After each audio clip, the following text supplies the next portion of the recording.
So good afternoon. This is my name is Yolande Poirier from Oracle Technology Network, and we are here at JFrog Sump in Napa. And my guest right now is Patrick Wolf. Patrick, hi. Hello. How's it going?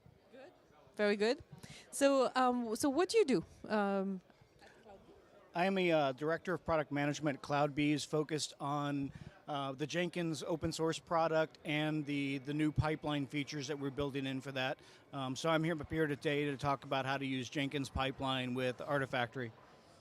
Okay, so you talk, So your talk is about Jenkins. So what's your talk about?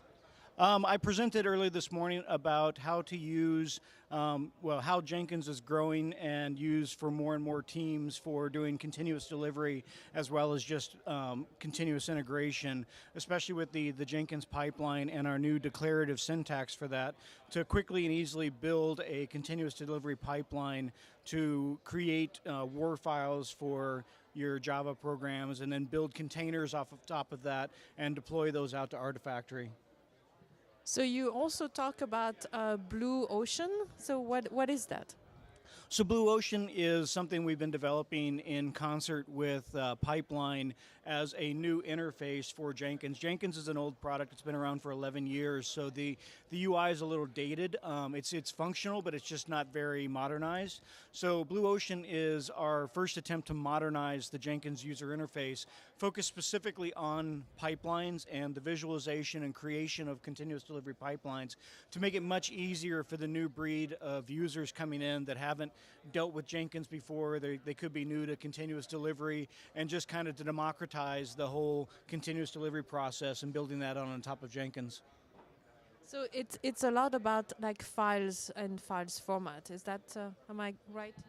Well, Pipeline is about creating the files and building that, and Blue Ocean is about just visualizing the process of all the stages that goes through, from the time a commit comes in to it's built to where it gets stored in Artifactory and then eventually gets deployed either to one of the cloud providers or gets stored in bin tray for consumption by someone else to be the final endpoint for that. So Blue Ocean shows you that end-to-end workflow for how where your code is and how it got there. So any special tips that you have, like when people use Jenkins and Blue Ocean?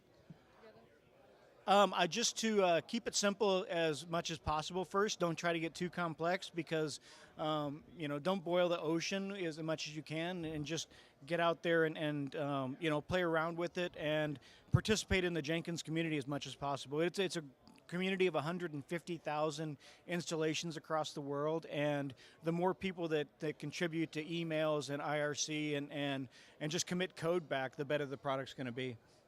Okay.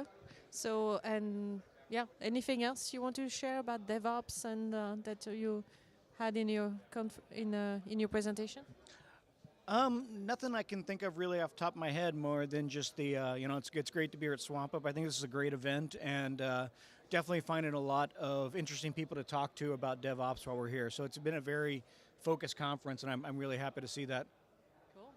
Well, thank you for taking the time and talking to us. So thank you, Patrick. Thanks for having me.